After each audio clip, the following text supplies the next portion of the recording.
Ever travel and wish you had a way out if something goes wrong? Well, turns out one company is seeing a big spike when it comes to something called rescue insurance. It's called ripcord insurance. It's a promise to have former Navy SEALs evacuate you after a disaster or any crisis.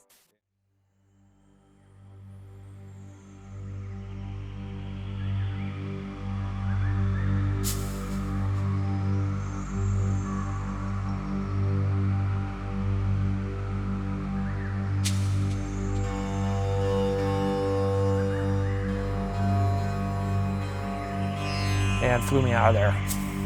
Thank God. Thank God for ripcord getting me out of there. I'm Scott Limmer. I was hunting in the Central African Republic and got ambushed by 9 LRA soldiers, Lord's Resistance Army, kind of a cult. And all of a sudden, bop, bop, bop, bop, bop, bop, bop, bop, bop, you know, automatic machine gun fire. The open savanna meadow we were in the middle of the jungle is kind of lava rock, so they were ricocheting and coming by me, lit up like little fireflies.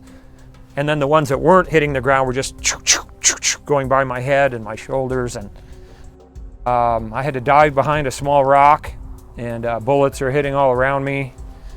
They shot at my guide. He ran to the vehicle, started the vehicle, took off. I saw the people come out of the jungle shooting. I was trapped behind this small boulder about the size of a beach ball. Just crazy. And I finally decided I needed to run. I was going to get, shot or captured by these 9 LRA, Lord's Resistance Army soldiers, and took off running in a zigzag pattern back away from the shooters out in this open savanna meadow.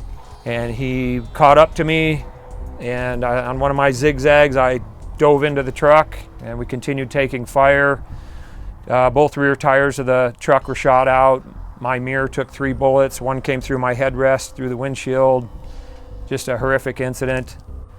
Luckily, I had my satellite communicator with me. I had already touched base with Ripcord about where I was camped and what country I was in, and they already had that location.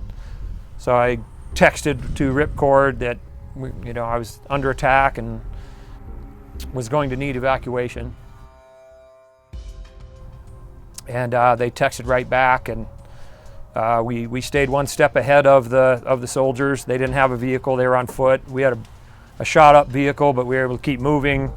Another of their group came off a hillside and tried to intercept us. Luckily we got through right before they caught up to us as well. And we just drove as best we could on 2 flat tires. All the time I was texting with Ripcord. At 6 a.m. on Father's Day morning, I woke up to a text that came in from Scott, and it said, "Under attack, no joke." So we got to camp, broke down camp, loaded all our gear in 3 trucks, and took off for the nearest little village on these rough, nasty jungle roads. All the time talking with Ripcord, they're telling me they're going to send a ground team to intercept me, just to keep communication with them about every 20 minutes, they said. But I knew he was alive and getting to safety. I had been told that much. And Ripcord flew in a King Air 350 twin engine plane there to the strip there in Rafai and flew me out of there. Thank God. Thank God for Ripcord. Get me out of there. I am not going to let him go out of the country without Ripcord.